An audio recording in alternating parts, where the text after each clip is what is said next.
Hello Dogs fans, and welcome to another episode of After the Dogs Roar for season 2016. This show is a Western Bulldogs only show dedicated to all those lovely fans, members and supporters. Now, another big show coming up today. Of course, this show is for after round 7, and what a fantastic win it was on Saturday night against the Crows. I'm looking forward to discussing that game, telling you what I liked about the game, telling you what I disliked, and also giving you the goal kickers, best players, and any injuries that came out of the game on Saturday night. Now, also coming up on this show, I'll be giving you my best and fairest votes for round 7. That's for the best and fairest award for this show. Also going to be giving you a stats wrap up after round 7, who's leading the goals, disposals, marks and tackles at our club. Also going to be looking at the VFL match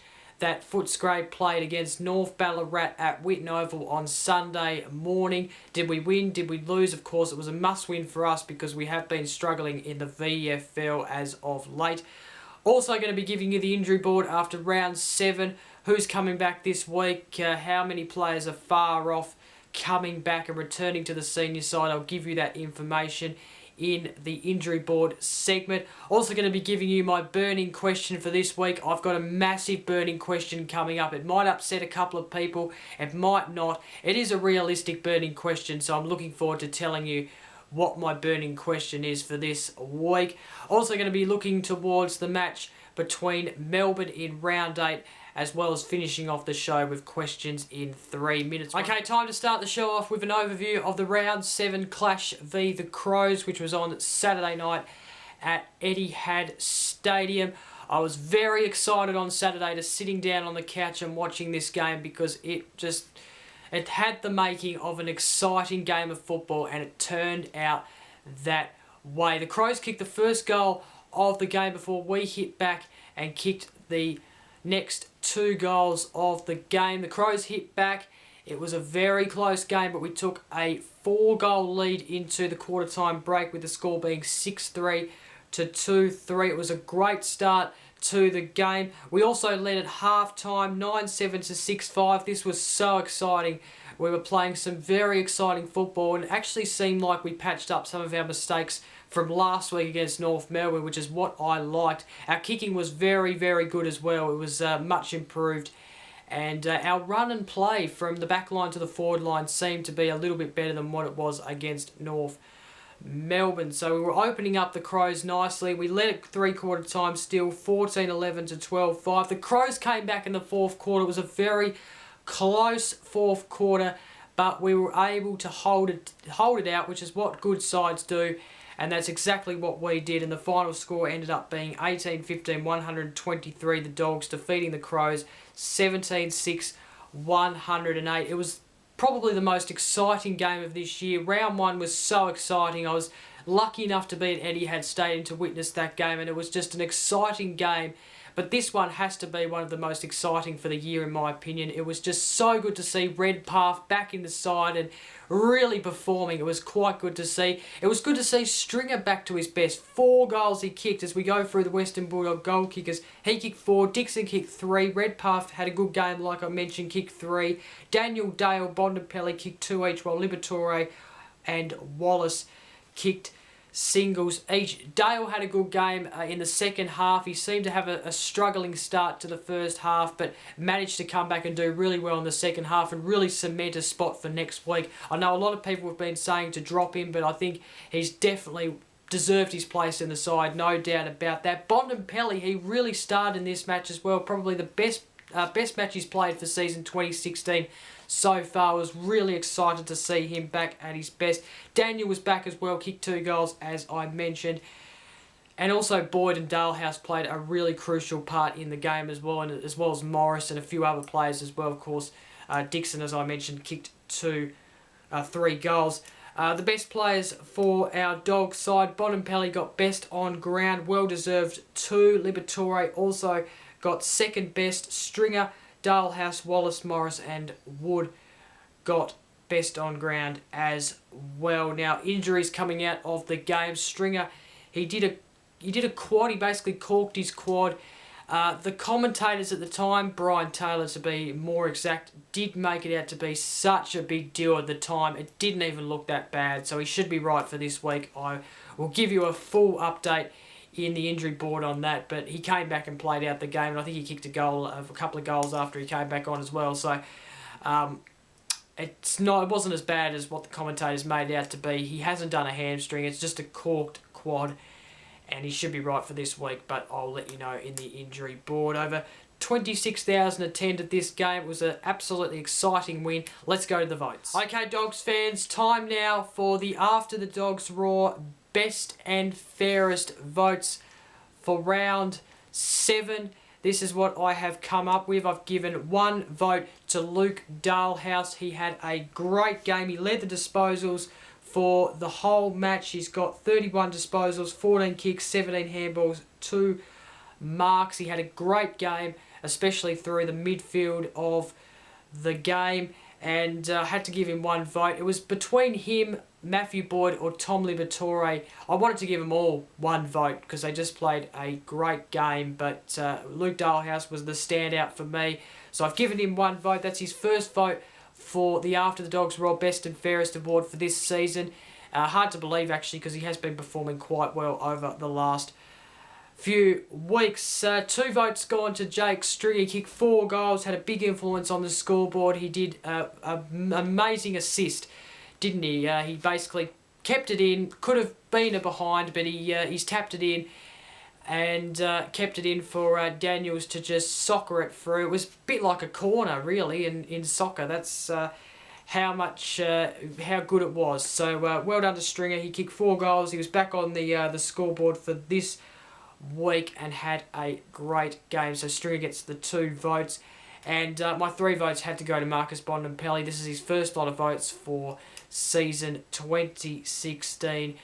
And yeah, he had a great game of football. Played a great game of football. He was real influential, probably the most influential he has been for this season so far.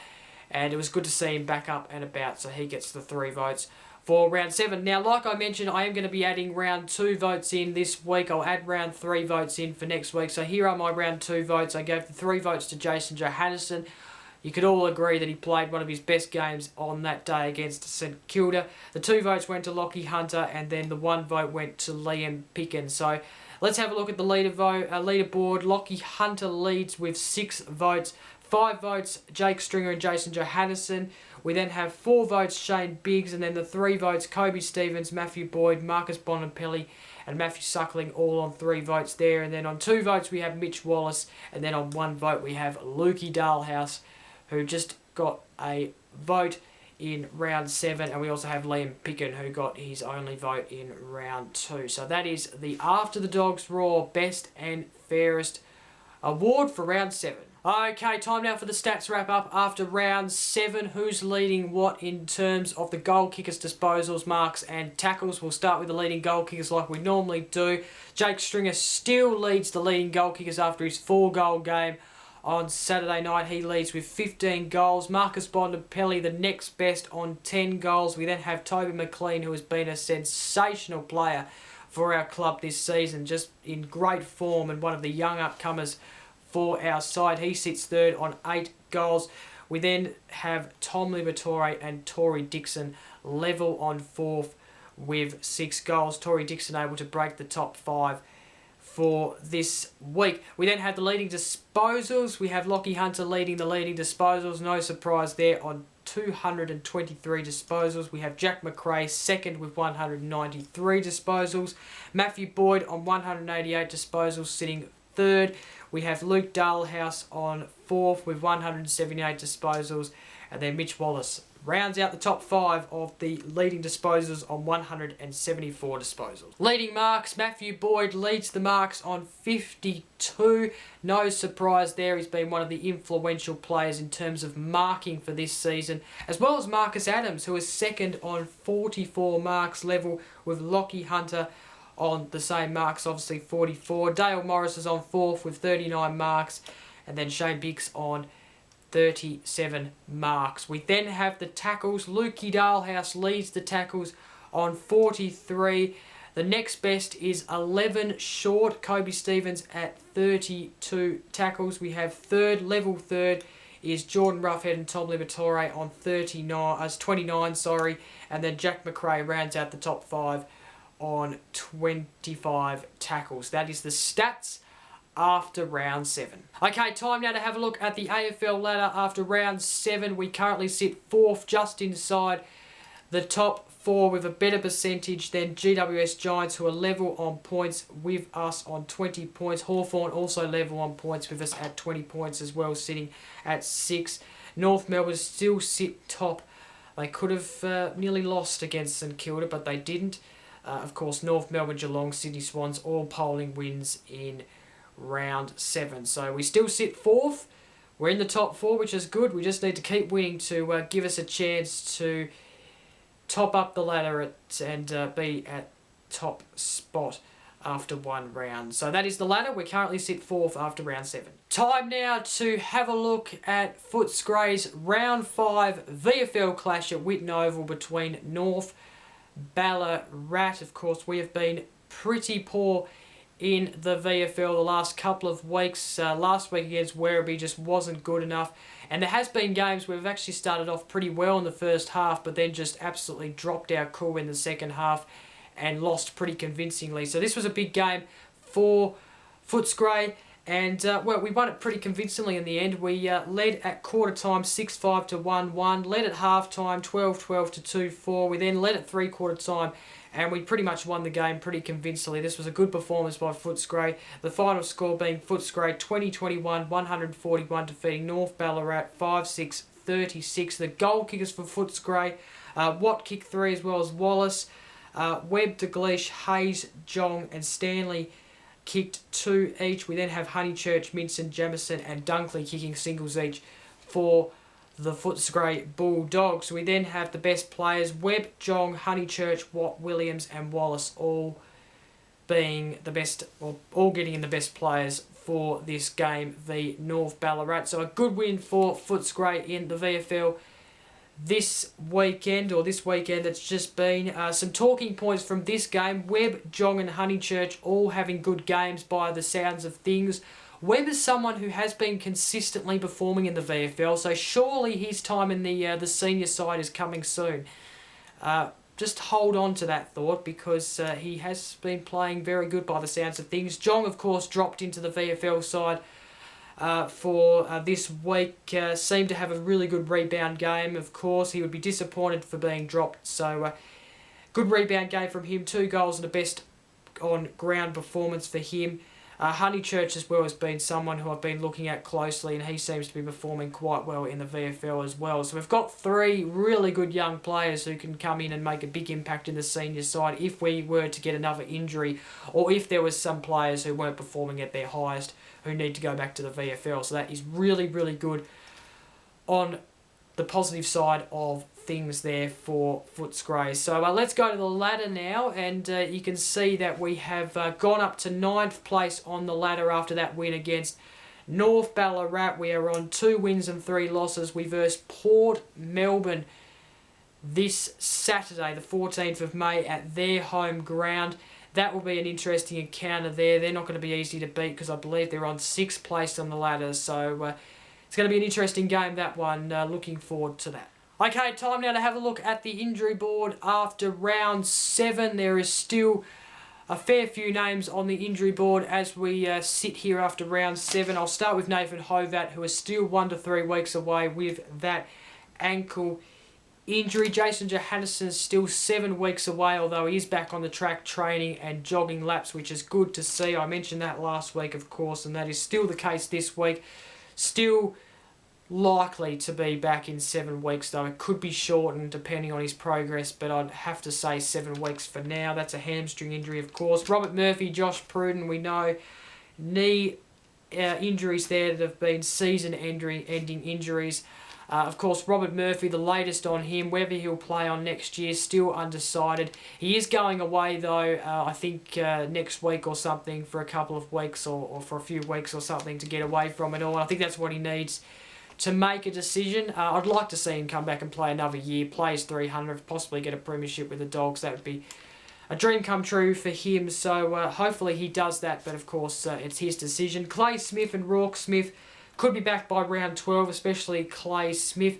Not sure how Clay Smith will get back into the senior side. I'm not sure whether we can slot him back in or not. I'm sure we can find him a place, but yeah, not too sure, but is still indefinite, but round 12 is the likely return there for those two players. Matt Suckling, 2 weeks away, likely to return v Collingwood.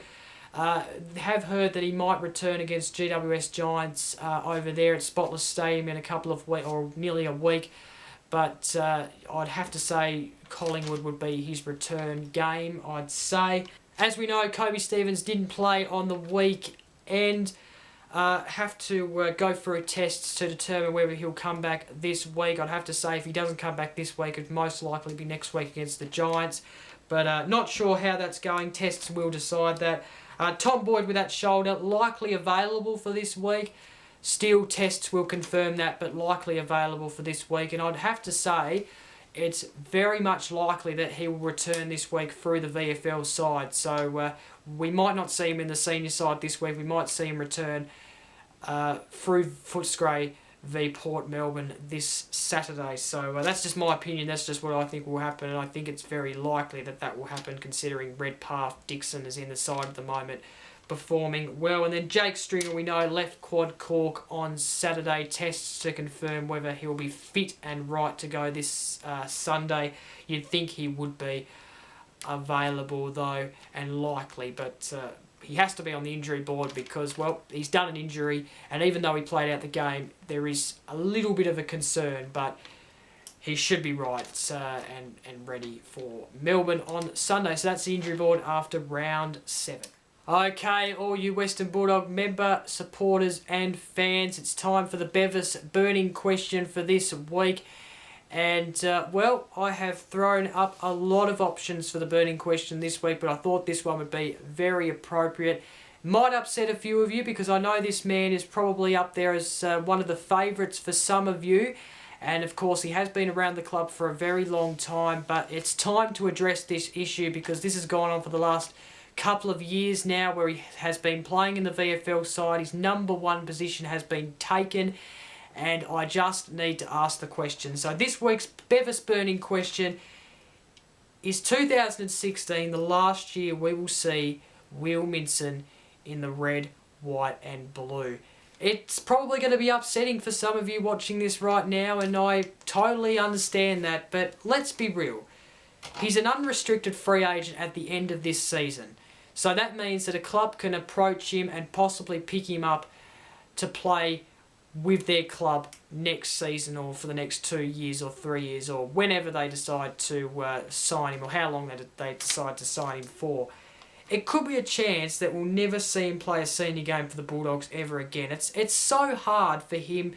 It's so hard to see him cracking into that senior side at the moment. Like, let's be real, Campbell and Roughhead have basically taken his spot, basically. You know, he's no longer the number 1 ruckman. You know, Roughhead's pretty much taken that position, and Campbell's there as probably the backup as well as going down forward. And same with Roughhead. He can go down forward. We know that. And, you know, Beveridge seems to like a ruck forward player more likely these days now instead of, you know, basically a ruck, which is what Minson is. You know, he can't really ruck forward as well as what Roughhead and Campbell can do. So there could be a chance he'll retire, which is, you know, probably a 40% or a 30% chance. There could be a 40% chance that he will play at another club. We saw Ben Hudson, what happened to him. He decided to make a fresh start at the Brisbane Lions for a couple of years. I wouldn't be surprised, and I wouldn't hate him if he went to another club and started fresh at another club, or just, spent 2 years at another club and gave them, a bit of his experience, because we know he has a bit of experience as a senior player. I'm sure there's a lot of Dogs fans hoping that he will probably retire at the end of the season instead of going to another club, and hoping that he's a one-man player or one-club player. But there will be a chance that a club, possibly a struggling club, will approach him and try and get him to their club in season 2017. So that's my burning question for this week. Tell me your thoughts. Is it the last time we're going to see Will Minson play in the red, white and blue this year? To be honest, he doesn't seem interested in the VFL, but he did kick a goal on the weekend. Yeah, I don't know. He's an unrestricted free agent. I'm not sure. I'm not confident that they're going to sign him up, or even the club's going to re-sign him for 2017. Just my opinion. I'm sure there's a lot of you who think the same. It'll be interesting to hear your thoughts. Okay, it's that time of the show now where we have a look to our next game. It is round 8 between Melbourne on Sunday the 15th of May at 3:20 p.m. at the MCG. This is the first of 4 straight games we are playing on this Sunday time slot. We've got the Giants on the same time slot, as well as Collingwood and West Coast. And this is also our first game outside of the Etihad Stadium, of course. Our first 7 games at the Etihad Stadium are done and dusted, and now we face, I guess, a test of going away from home and playing outside of the outside of Etihad Stadium. So we're coming to the MCG. We're versing a Melbourne side who has been well and improved this year. I must say, I've been very lucky enough to see them play twice live this season, and I've been impressed with both times I've seen them play. I saw them play at Blundstone Arena against North Melbourne in round 3, where 41 goals between the two sides were kicked. And then I saw them play on Anzac Day Eve against Richmond, and was pretty impressed with what they dished up there. So they are one of the improving sides for season 2016, I must say. They're an exciting team as well. And of course, they've got the likes of Hogan, Watts, who are starting to get in form. Gawn, who is going to be a real big test for Roughhead. I must say, he's become a real improved player for this club. And there's also a couple of others as well. Bernie Vince, of course, who's playing good. There's also Viney. There's a couple of others who are really, really going to be ones that we must stop. So it's going to be a tough game, I must say, but I'm very confident that we'll win this game. And, of course, another big test coming up the week after. So the MCG, we did lose to Melbourne at the MCG last year. Let's hope that doesn't happen this Sunday. Okay, time now for one of the fan favourite segments of this show, and that is questions in 3 minutes. Questions asked by you people in the forum, and I'm lucky enough to get a chance to answer them in my opinion. Now, we only have 2 questions this week on the post that I posted on the forums. That's a bit disappointing, but they are relatively good questions. So let's start the timer now. And I start with Matty Lyons' question. Can our side also squeeze Tom Boyd into our lineup while Redpath, Campbell and Roughhead are playing well? Or would this make us too top-heavy and slow? It's a hard one, this one, actually, because, Redpath was absolutely fantastic against the Crows. I was very pleased with how he performed. He was a bit unlike Boyd. He was making the use of contests and being that tall presence that we really missed in round 6 against North Melbourne. So he was really good, and of course he's got to provide that consistently each week. He can't just do that one week and then obviously drop off the next and play and not have that presence up forward. So I was really impressed with him, and I'm really impressed at the moment with Campbell and Roughhead. The thing with Campbell that's letting Campbell down is the kicking, I think. Once he gets the kicking right, he'll be a really good player. And Roughhead, of course, he's been really good going up forward. He's been going up forward as well as rucking, and it's been quite good for him. So I don't think we can squeeze in Tom Boyd at the moment. I think if he comes back this week, like I mentioned, he should come back in the VFL side and prove that he can play and prove that he can get into the side. I think, Dixon as well is another one.